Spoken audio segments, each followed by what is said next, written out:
This two-hour debate between Bill Nye and Ken Ham was a presentation of their respective worldviews to the attendees at best, and a complete waste of time at worst. Both of them are accomplished men in their respective fields. I dare say the science guy is certainly more famous, though.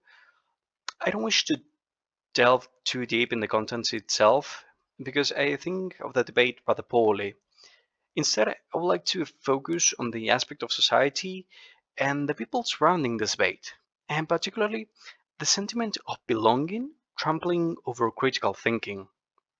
As was mentioned by both participants, many people believe in creationism, from common people to highly educated people. Ken Ham shared a video extracts of many PhD and highly educated people that adamantly believe in creationism.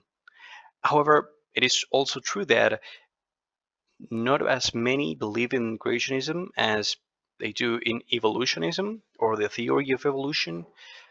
However, I think that this gives us a clear picture of what's going on as well.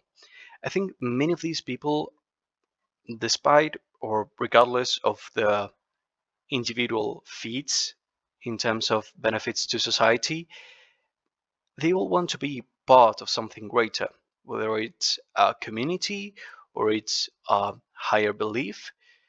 I believe it's just human nature. And hardly do I believe that this debate swayed people's opinion. I believe that it strengthened already present beliefs. And this is usually the case with debates, mind you. In terms of presentation, I believe Bill Nye came with a multifaceted approach, talking not only to the attendees, but also to creationism believers, up to even US taxpayers.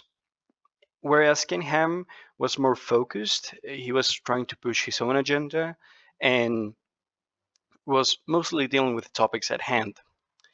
Now, there was something in particular that caught my attention, and it was that Ken Ham said that people were being mocked for believing creationism.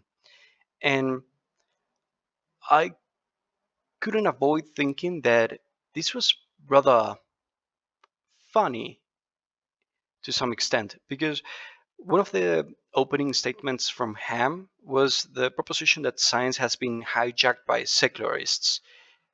And it's funny to think that secularists have hijacked science when many of the arguments proposed by Ham were based on the fact that there weren't any people around to see many of the observational claims or the historical origin claims that he or Bill Nye proposed, which is, at least to me, faulty logic.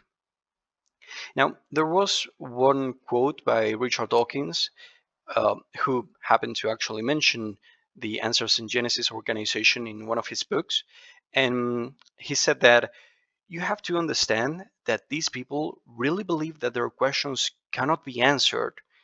And I think that explains greatly what's going on. Many people who believe in creationism suffer from observer's bias, and they don't want to be proven wrong. It's more that they want to prove other people wrong. And ultimately, this is the problem with fanatics, is that their goal of belonging somewhere blinds them. And to be fair, I don't mean to say people cannot or should not believe in God.